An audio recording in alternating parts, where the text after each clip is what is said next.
mohonkan kepada guru kami Kiai Haji Daud Hendi SAG MA. Waktu dan tempat kepada beliau dipersilahkan. Sallu ala Muhammad.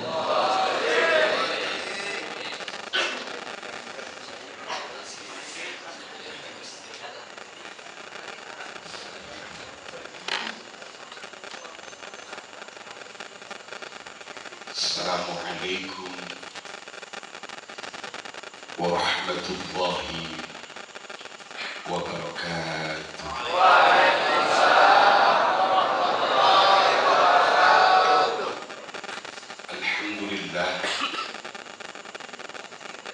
Alhamdulillahi ala miftahi babi rahmatillah. Wassalatu wassalamu ala rasulillah Muhammad bin Abdillah wa ala alihi wa sahbihi wa mawala. La hawla wa la quwwata illa billah, amma ba'da. Hadratan mukarram wal muhtaram, para masyayikh, para asatidz, para hujjaj, para tokoh dan tamu undangan, wabil khusus hadir di tengah-tengah kita guru kita yang mulia yang tadi telah menyampaikan mutiara hikmah kepada kita, Habib Karam Al-Wali Ayahanda Kiai Haji Rahmadin Afif. Jadi doa untuk beliau, mudah-mudahan Allah Subhanahu wa Ta'ala selalu panjangkan umur beliau dan pengasuh pondok pesantren Al-Fatimiyah yang terhormat Kanda Dr. Kiai Haji Ahmad Mulyadi Effendi MA, Ustaz keluarga besar dan para santri-santri beliau. Jadi dengan doa untuk beliau, mudah-mudahan Allah Subhanahu wa Ta'ala selalu panjangkan umur beliau dalam keadaan sehat walafiat. Akhirul mahbub Kanda Kiai Haji Ahmad Syakir Bakir yang baru saja menyampaikan tausiah.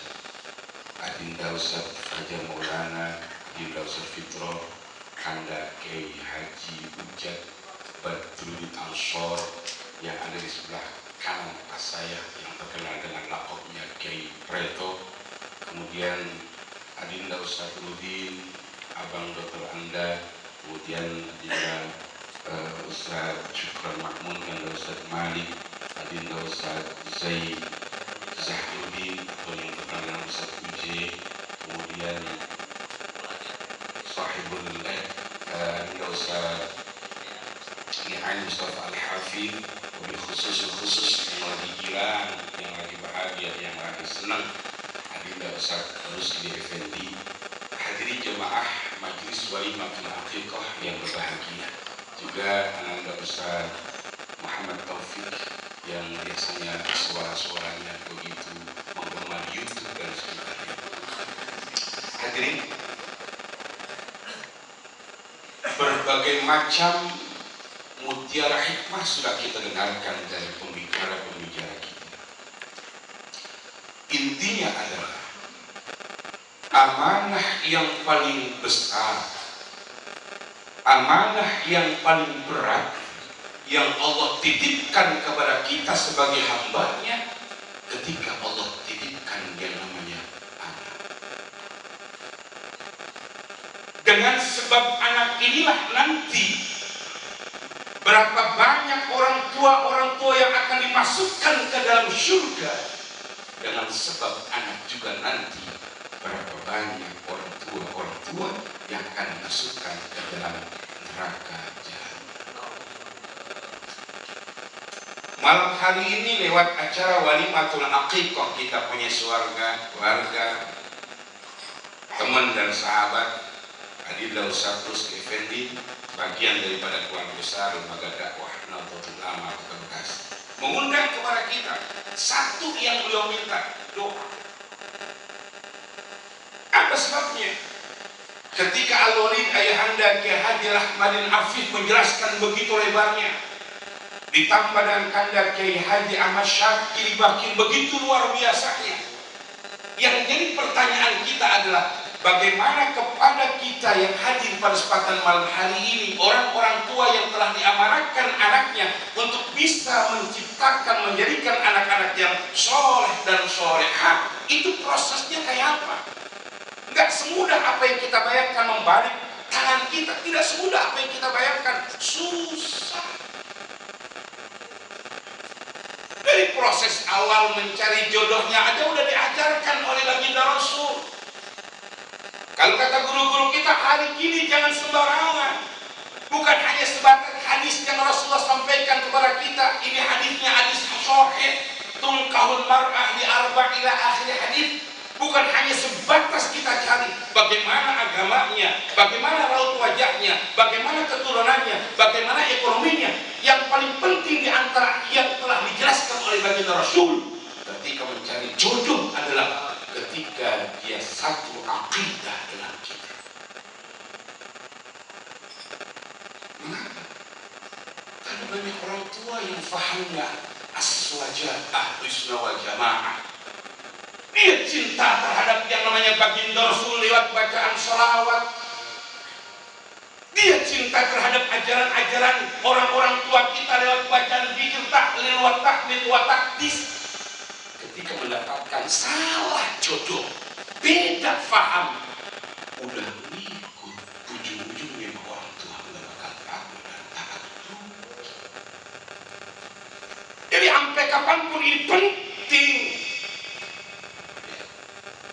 Artinya anak kita ke sekolahin mahal, biaya pendidikan yang hebat, kan investasi yang kita harapkan manakala nanti kita sudah meninggal dunia, anak itu yang kita harapkan.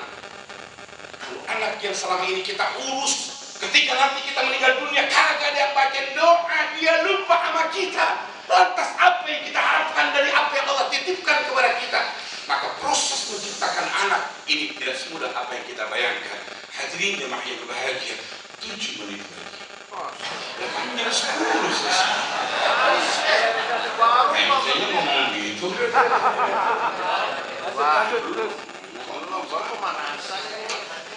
Monidin dulu ini. Asy-Syaikh Al-Imam Jauzi, beliau memberikan 3 opsi bagaimana ketika di antara kita pengen punya anak menjadi anak-anak yang soleh dan soleh. Opsi yang beliau tawarkan pertama, orang tua kudu harus banyak tirakat. Tirakat dalam artian ini bersusah-susah dengan melaksanakan ibadah puasa-puasa sunnah Senin dan Kamis misalnya, di hari-hari Ayyamul Bid contohnya, atau mungkin puasa-puasa sunnah yang lain misalnya, yang selalu dicontohkan oleh baginda Rasul dengan niat agar anak yang dititipkan oleh Allah menjadi anak-anak yang saleh dan saleh.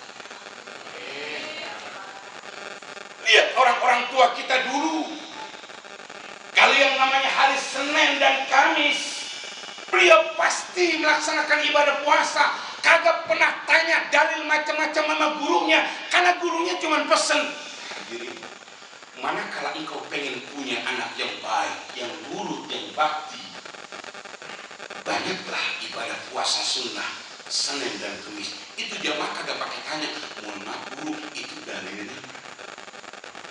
Dikasih hadisnya nggak pakai ditanya, mohon maaf itu sahih apa tuh? Udah dijelaskan, nggak ditanya lagi ada di dalam kitab apa.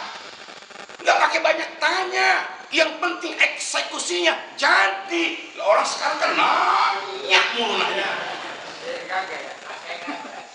Udah dikasih tahu nih hadisnya, udah dikasih tahu nih kitabnya. Ketika dijelaskan bagaimana paham-paham, jalanin, kagak cuma nanya doang. Brengsek. Brengsek banget. Iya.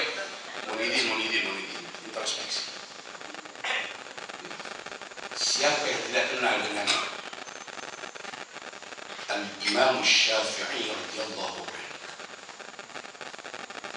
Mengapa beliau begitu hebat, luar biasa? Madhab yang beliau bawa hampir 80 89% diikuti oleh semua yang ada di dunia.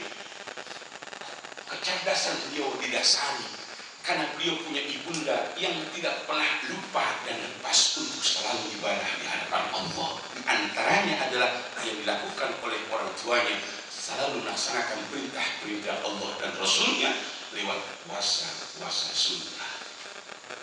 Ayo ibu-ibu yang ada di belakang dan kita semua, ya, coba kita introspeksi diri. Kalau anak sekarang kita punya kadang-kadang disuruh susah, diajarin susah, jangan selalu disalahkan anaknya, bisa jadi karena kita orang tua yang kurang introspeksi diri. Ribut sama anak, berantem sama anak cuman gara-gara pengen ngeliat TV Ikatan Cinta.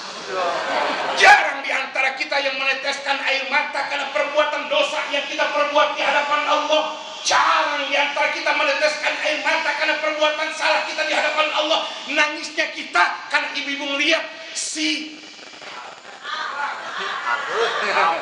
Elsa sama Mama Rosa yang sampai hari ini masih belum.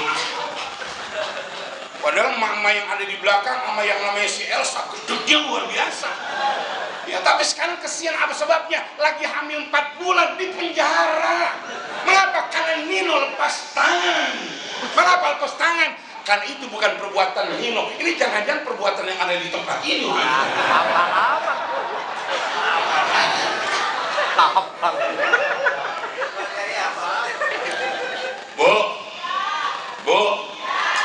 Bu.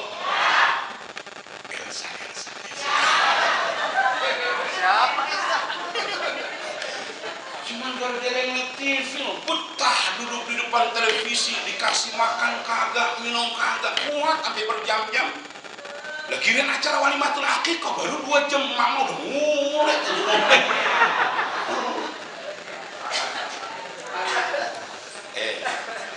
3 menit lagi. Jadi yang pertama, perbanyaklah melaksanakan ibadah puasa. Ada tetangga yang nanya, guru, ini walimatul akikah sebetulnya apa sih dasarnya? Begitu. Jadi saya yakin tadi guru kita sudah menjelaskan. Ya. Baginda Rasulullah SAW menjelaskan dalam hadisnya, guru-guru kita hafal. Kita Bulughul Maram misalnya, Riyadhus Shalihin contohnya, di Mukhtar al-Hadis umpamanya. Ini hadis ini familiar. Kullu gulamin murtahanun bi'aqiqatihi ila akhir hadis. Kata baginda Rasul, setiap anak yang terlahir ke muka bumi ini pada hakikatnya tergadai. Belum ada tebusan orang tua kepada Allah manakala seorang tua yang mampu belum mengakikahkan anaknya.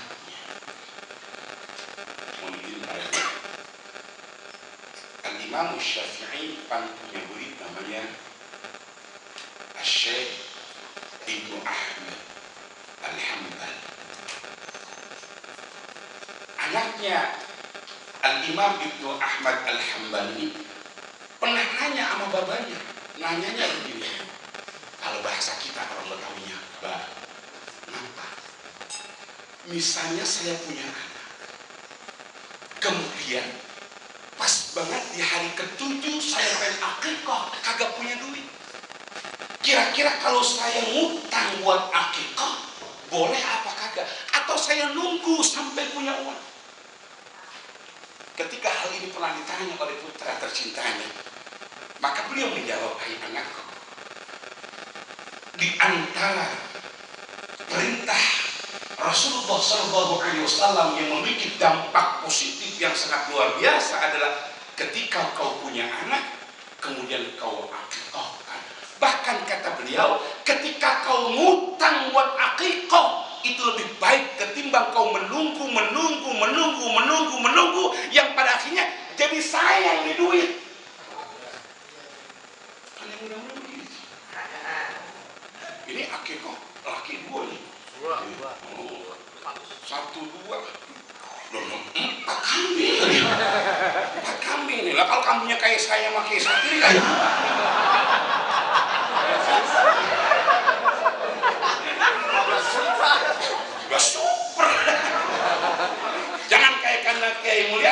kecilan.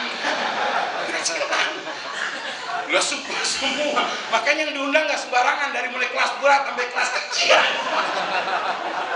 Lengkap. Ini yang ceramah belum seberapa. Ini kan semuanya di depan penceramah semuanya. Biasa, ada yang masuk TV, ada yang belum pernah, emang kagak muat. Ada kan? Hadirin yang berbahagia, lanjut. Manakala di antara kita yang hadir pada kesempatan malam hari ini, ketika merasa ibu bapak punya anak yang sampai hari ini belum diakikahkan, belum terlambat. Kata seorang ulama Syekh Al-Imam Taqiyuddin di dalam kitab Kifayatul Akhyar, bahkan Muhyiddin dalam kitab Syarah Bulughul Maram, ya, yang dikarang oleh asli made in Bekasi, Syarah Bulughul Maram, namanya kitab Misbahuz Zolam, yang dikarang oleh Syekh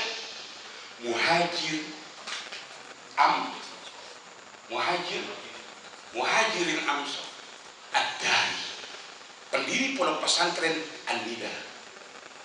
Itu beliau membuat syarah kitab Bulughul Maram sebanyak 4 jilid, namanya kitab Misbahuz Zolam. Beliau jelaskan dalam kaitannya hadis kullu ghulamin murtahanun bi aqiqatihi. Kata beliau begini, manakala di antara kita pas banget di hari yang ke-7 kelahiran anak kita tidak sanggup karena mungkin beban biaya yang kagak cukup. Karena orang lahir sekarang gak kayak dulu orang-orang tua kita yang gampang mat brojolnya, kagak pakai mulus tahu-tahu keluar. Made in dukun beranak semuanya. Dulu kagak pakai yang namanya mulus-mulus, bahkan suaminya atau orang tua kita lagi manggil dukun, tahu tepat nyampe rumah udah brojol duluan, udah kagak tahan. Dulu. Kalau sekarang kan mahal. Diblek, beranak mulu. Diblek. Udah Allah telah hamil, buat lagi di lahir kapok, kampung, lagi kagak dokter ngomong sekarang, 2 tahun beranak. Kata dokter, ibu rekaman ibu masih ada waktu beranak, kampung kapok. Ini ngapa beranak lagi, kata mama Jun, habis enak sih dok. Ya.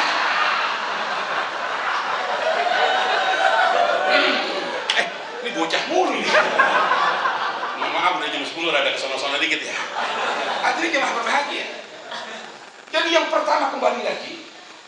Jadi kata beliau itu ulama-ulama tadi, kalau di antara ibu bapak yang hadir pada kesempatan malam hari ini tidak ada kemampuan untuk mengakikahkan anak kita pas di hari yang ke-7 seperti yang dicontohkan oleh baginda Rasulullah SAW, itu namanya akikah adaan wa antakuna.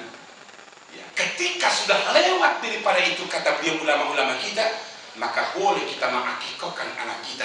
Dan akikah lewat di hari yang ke-7, bisa di hari yang ke-14, bisa di hari yang ke-21, bisa di hari yang 41, atau sampai anak beranjak dewasa. Itu disebut dengan akikah qadhaan. Ananda Labib berapa usianya? 8 tahun belum balik. Ya, ketika masih baik dicukur rambutnya. Tadi lagi dicukur. Gua kalau dicukur galakan dia sama kita. Ini memiliki hikmah yang sangat luar biasa. Jadi hadirin jemaah berbahagia, saya jadi kembali lagi nih.